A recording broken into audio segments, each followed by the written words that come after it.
You are in a bunker. That's it. That's your world now. A slab of concrete, buried into the damp side of a hill somewhere in northern France. Or maybe Belgium. You're not entirely sure anymore. The map was lost 2 weeks ago, along with Corporal Wilson's optimism. There is no window. There is no sky. Just the constant hum of a generator that's older than everyone in the room combined. It groans to life every few hours, like a dying animal begging for retirement. The light is yellow, not the warm kind of yellow, the sickly hospital kind. It flickers occasionally, like it's trying to blink itself out of existence. You haven't seen the sun in 6 days, or is it 7? Someone scratched a calendar into the wall with the tip of a bayonet. But then someone else scratched over it to play tic-tac-toe. The war is chaos. You're lying on a cot that used to belong to a guy named Harris. He left 2 days ago on patrol. He hasn't come back. No one talks about Harris anymore. But you're glad he left his blanket behind. It smells like smoke and sour wool, but at least it's warm. The air is thick, not with danger. With socks. Wet socks to be precise. Someone's boots never dried after the last supply run. Now their entire corner of the room smells like a swamp lost to bed. You sleep in your uniform. You eat in your uniform. You dream in your uniform. If you ever leave this place, and that's a very big if, you suspect the uniform will have fused with your skin. You don't even try to take your boots off anymore. Too risky. One of the lads did, and his feet were so swollen he had to cut the laces. He cried, quietly, into his helmet. The ceiling is low. You know this because you've hit your head on it 14 times. You've stopped counting. But the bruise has not. It's still there. Pulsing, slightly, like a second heartbeat. There's a tin mug next to you. It contains something that may have once been tea, or coffee, or soup. At this point, the lines between them have blurred into a single brown mystery liquid. The bunker walls are sweating. Literally. Condensation drips slowly down the concrete like it's nervous. Like even the walls know this is not a great place to be. Someone coughs. You think it's Jenkins. Jenkins has a permanent cough, the kind that rattles your ribs just from listening. The medkit is empty. You checked, twice. You're not sick. Not yet. But you are tired. Very tired. Tired in your bones. Tired in your dreams. There's a radio in the corner. It only picks up static and the occasional burst of accordion music from what may or may not be a German propaganda station. It's strangely catchy. No one talks much. What is there to say? The war is still going. You are still in the bunker. The bucket is still full. You think about home, about marmalade on toast, about your mum's garden, about that girl who kissed you on a dare. You remember her name. Maybe. You think it started with L, or was it B? You tried to write her a letter, but your pencil broke last week. Besides, there's nothing to say. Dear B or L, I am still alive. Still here, still underground. The ceiling is still too low. The socks are still wet. I think I may be turning into a mushroom. Love, me. But instead of writing, you just stare at the ceiling again. The flickering bulb is still flickering. You wonder what it would feel like to be the bulb, just barely holding on, buzzing softly, glowing, but only just. Someone lights a cigarette. You don't know who. No one offers to share. That's fair. There's only 2 left in the pack. And the war isn't ending tonight. The distant thud of artillery rolls across the ground like someone dropping furniture upstairs. Far enough to ignore. Close enough not to forget. You adjust your blanket. It smells even worse now, but it's still warm. You pull it over your face, just enough to muffle the world. And then, finally, you begin to drift. Morning arrives slowly in the bunker. Not that you can see it, or feel it, or sense it in any way that makes sense. It begins with Jenkins standing up too fast and hitting his head on the same metal pipe. That's your alarm clock. A dull, metallic thunk, followed by a quiet British curse. No one laughs. Not anymore. You've all hit that pipe.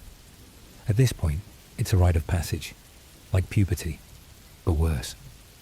Breakfast comes when Private McCallum carries in a dented metal tin. Inside, porridge, supposedly. It's grey. It has the consistency of wallpaper paste, and it smells, faintly, of regret. But it's warm, and warm. Counts for a lot down here. You eat slowly, using the same bent spoon you've had for months. It used to belong to someone else. Daniels. That's the name scratched into the handle. No one remembers Daniels. After breakfast, you begin the day's tasks, if they can be called that. You wipe down your rifle, not because it's dirty, but because your hands need something to do. You reorganize your kit. For the third time this week, you sort your socks by colour. They're all grey, but you pretend they're not. Someone sweeps the floor, using a broom made from twigs and wire. It doesn't clean anything, but the sound, the soft scratching against the concrete, it's oddly calming. Private Carter is writing in his notebook again. No one knows what it contains. Poetry maybe, or complaints. He once read a line aloud. The walls weep, we too weep, but with less dignity. You suspect Carter might be losing it. Then again, so are you. Mid-morning means one thing. The bucket. The latrine bucket must be emptied. It is a sacred ritual. No one speaks. Just the sound of boots squelching through mud. And the silent prayer. Please, not today. Today is merciful. The bucket does not tip. The gods are kind. With that behind you, someone suggests a game. There are no cards, no dice, no board, so you invent your own. Guess the contents of the ration tin. How long can Jenkins hum without stopping? What's that stain? The answer is always, don't ask. You make bets, not with money, but with what matters down here. A dry match, half a bar of soap, a spare sock, a memory of something beautiful. You lose twice, but gain a pebble. It is smooth, slightly warm. You keep it in your pocket, for luck. Lunch arrives. It might be soup, or stew, or just hot water with ambition. The cook insists there were vegetables once, but no one has seen a carrot since March. You eat while sitting on a box of mortar shells. The benches gave up weeks ago. You chew carefully. Last week, someone found a button in the stew. Then comes the silence, that long, heavy silence, the kind that settles over everything like fog. Some men nap, others sit and stare. Someone whistles a tune no one knows, until someone else, gently, asks him to stop. You think about writing a letter, but haven't had post in weeks, maybe months. You try to remember your father's voice. You can't. Instead, you remember the way he stirred his tea. 3 times clockwise, 1 time counter. You never asked why. You wish you had. The walls drip. The floor is cold. Someone coughs again. Probably Jenkins. Outside. Explosions echo faintly. You imagine they sound like waves. You picture the sea. Seagulls. Salt in the air. A lemon. A picnic. You open your eyes. Still here. Still underground. Still no lemons. Carter is whittling again. He found a piece of wood from an old crate. He's carving something. A small animal maybe, or a pipe, or simply time itself. You don't ask, you just listen to the soft, rhythmic scritch of the blade. It's oddly comforting. Someone asks, "What day is it?" You say, "Tuesday." They say, "It was Tuesday yesterday." You all agree, it is still Tuesday. Time bends in the bunker. Sometimes it folds. Sometimes it breaks. The generator hums back to life. The bulb flickers twice, like a tired eye refusing to stay open. You close your own eyes. Just for a moment, the cot creaks beneath you. The blanket is scratchy. You think you hear rain, but that's impossible. You're too deep. Probably just memory, or imagination. Or maybe the rain has found the way in.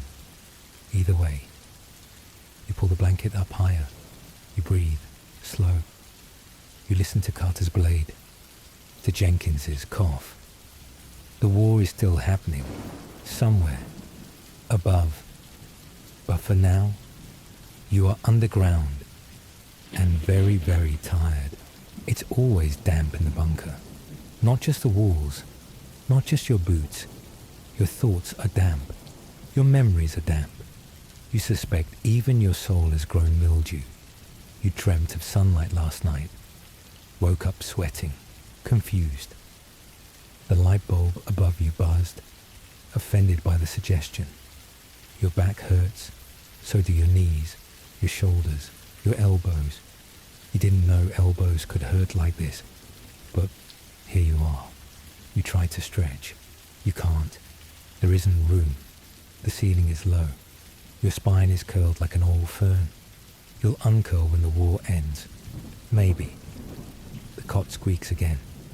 You think about oiling it, but the oil ran out months ago. So now, you just squeak. Quietly. Rhythmically. Like a metronome measuring the slow march toward madness. Someone is snoring. Not a full snore, just a soft rasp, like a file dragging across paper. The snoring stops. You wait. It starts again. You let it continue. It's almost comforting now. The air is heavy, not with smoke, not with danger, with breath. Too many people breathing. Not enough air to go around. You try to count how many seconds it takes for one breath to disappear. You lose track. You think about standing up, but to do that, you'd have to move your leg. And your leg is asleep. It's been asleep since Tuesday, or maybe Monday. You hope it dreams of fields, or bicycles, or anything but boots. You glance toward the corner. The leak is still there. A slow, rhythmic drip into a rusted tin. Drip, drip, drip. You timed it once. Every 4.2 seconds. You name the drip Gerald. You greet him in the morning. Say good night before bed. Gerald never responds, but he's consistent, and that matters. You used to have a mirror. It broke. No one replaced it. You're not even sure what you look like anymore. Probably pale, probably thinner. Definitely not handsome. You wash your face with cold water from a tin bowl. The water smells like old coins and rusted roof. Your reflection is blurry. You prefer it that way. The itch returns. Back of the knee. You scratch. It gets worse. Jenkins says it's trench rash, but you're not in a trench. He says it doesn't care. You believe him. Your shirt collar chafes. Your socks are stiff. Your underwear is theoretical. Someone says the lice are back. Someone else says they never left. You all nod. There's no point denying it. You've named them too. The one on your ankle is called Arthur. Arthur is persistent. You respect that. Your left boot squeaks when you walk. It didn't used to. You try to fix it with cloth. Now it squeaks and smells like onions. You haven't seen an onion since basic training. You miss them. Your teeth feel loose, but they still work. You chew slowly. Not because the food requires it, but because chewing gives your jaw something to do. You once bit into a pebble. It was inside a biscuit. You kept the pebble. You named it Private Crunch. It lives in your pocket now. Next to the good pebble, you are building an army. Someone plays the harmonica again. Same tune probably. Everything sounds sad in a bunker. You hum along, quietly, so no one hears. You don't want to seem like you're enjoying anything. That would raise suspicion. The light flickers. You look up. It always flickers when you think something vaguely hopeful, like it knows. Someone brings out the library. It's a box with 3 books. One is missing 40 pages. One is entirely in Dutch. One is a field manual on engine maintenance. You choose the Dutch one. You don't read Dutch, but the words look calm. Stilstaande hemel. You don't know what it means. It sounds nice. Someone asks what the weather's like up there. You say, cloudy, probably. They nod. No one knows. No one's been up in 2 days. The officer said to stay put. Don't poke your heads out unless you want to lose them. You believe him. Mostly because Jenkins says he saw a bird explode last week. A real bird. In mid-air. The sky is dangerous now. The earth is safer, if also mouldier. You hear something outside. Not an explosion. Not a scream. Just a soft crunch. A footstep. Everyone goes quiet. You freeze. A minute passes. Then 2. Nothing. Jenkins coughs. The spell breaks. Someone mutters. Probably a rat. You wonder how rats survive all this. Probably by not asking questions. The itch returns.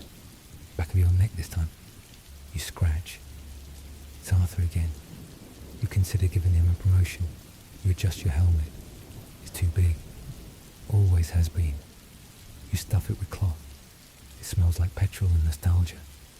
You pretend it's lavender. You sit. You stare. You think. You think about potatoes. Not to eat. Just to hold one. A nice cold potato. Someone says, do you remember buses? You do. The leather seats. The smell of diesel. The quiet panic of not knowing if you're on the right one. You miss buses. You miss rain on windows. You miss anything that isn't this. But still, you're here. You're very uncomfortable, very itchy, and very, very tired. Night comes slowly, if you can call it night. There is no sunset, no stars, no moonlight spilling through a window. Just the hum of the generator, the drip of Gerald, and the shallow breathing of men too tired to dream. You lie back on your cot. The blanket feels heavier than this morning. Maybe it's just you. You close your eyes. For a moment, you imagine sunlight, a soft glow, warm skin, a breeze. You think it carries the smell of grass and rain, but your eyes snap open. The glow is only in your mind, not here, not in the bunker. You listen, not to silence, but something like it, the silence after a storm, or the quiet before the next one. Somewhere above, the war rumbles on. You wonder what it looks like now, the world beyond the bunker. It's changed. You don't know how much. Do people still walk through fields? Do birds still sing? You think about the last letter you got, a year ago, maybe 2. The handwriting was shaky, but the words were clear. Stay safe. Come home. Simple words, heavy ones. You reach into your pocket. You find Private Crunch, the pebble. Still smooth, still cold, still real. You turn it in your fingers. It grounds you, connects you, to something that isn't war. Carter whispers a poem again, softly, so no one wakes. In darkness we wait, for dawn's gentle light, for war to forget us, and bring back the night. You don't know if it's good or bad, it just is. You close your eyes again. This time, you don't fight the dark. You let it carry you. You let Gerald's drip lull you. You let the bunker's hum become a lullaby, and you sleep You dream of light, of grass, of air that isn't rationed, of freedom. And for now, that will have to be enough. Tomorrow is another day underground. Morning, again. You don't know how many mornings have passed. You've stopped counting. It doesn't help. The light bulb flickers awake. It hums, like it's annoyed to still be here, just like you. Jenkins groans. Carter sighs. Someone sneezes, then apologizes. No one says good morning, because it isn't. Breakfast arrives in a chip tin. The same porridge, grey, thick, tired. You stir it slowly. You don't eat it. Not yet. Just stir. Just exist. McCallum tells a joke. Something about a horse and a priest. No one laughs. He wasn't expecting anyone to. You eat in silence. The spoon is bent. The porridge is warm. That's all you can ask for. Afterwards, you wipe your face. The cloth smells of damp and metal. You don't mind.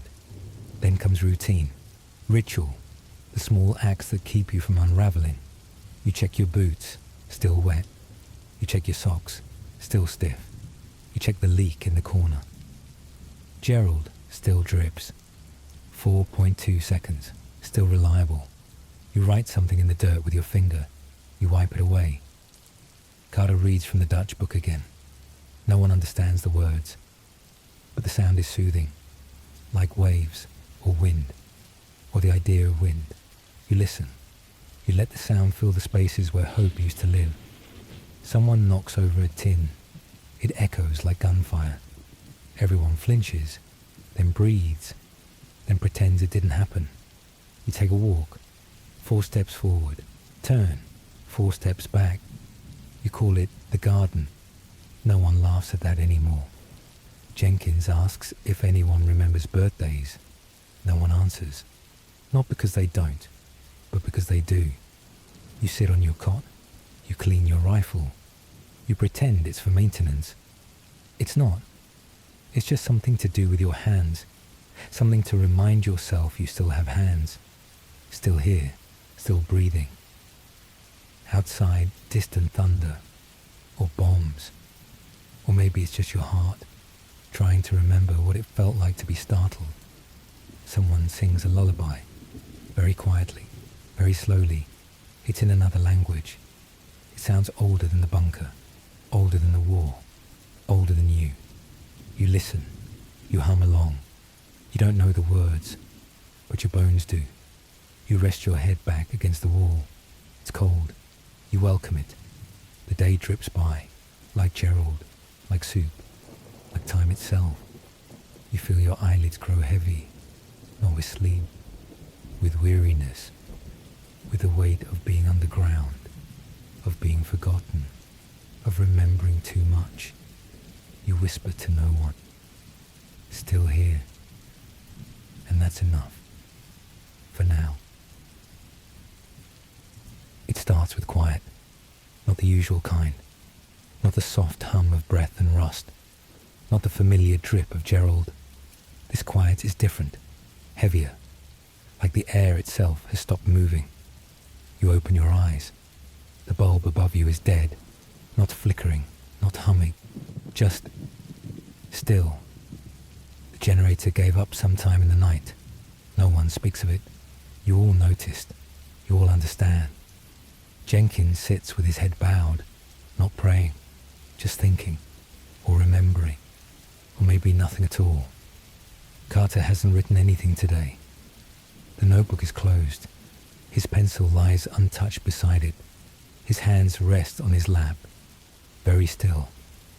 Someone opens a ration tin. No one asks what's inside. It doesn't matter anymore. You sip something warm. It tastes of metal and memory.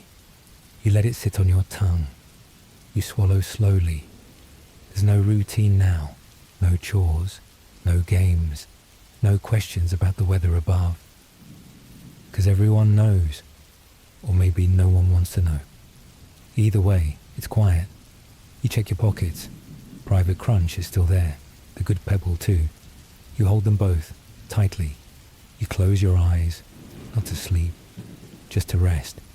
You hear footsteps, not real ones, not outside, just imagined, like your mind is walking back to somewhere soft, to somewhere warm.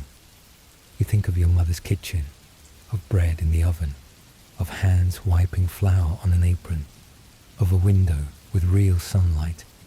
You don't remember her face, but you remember the warmth. You think of water running from a tap, of brushing your teeth, of the scratch of a towel against your face, of soap, of ordinary things. The silence deepens. Someone exhales slowly, a breath meant to last. You feel your body melt into the cot. The blanket no longer itches. The cold no longer bites. You hear Carter's voice, barely above a whisper. We are the ghosts of waiting. We are the breath beneath the earth. We are the pause between storms. You let the words sink in. You let them become part of you. You open your hand. You let go of the pebble. It falls softly onto the floor. No one moves. No one needs to. This is the end of the day, or the beginning. You're not sure. All you know is the war is still happening. Above, somewhere, maybe. But here, in the belly of the earth, there is only stillness. And for the first time, that feels okay. You breathe one last time for today and let the silence hold you.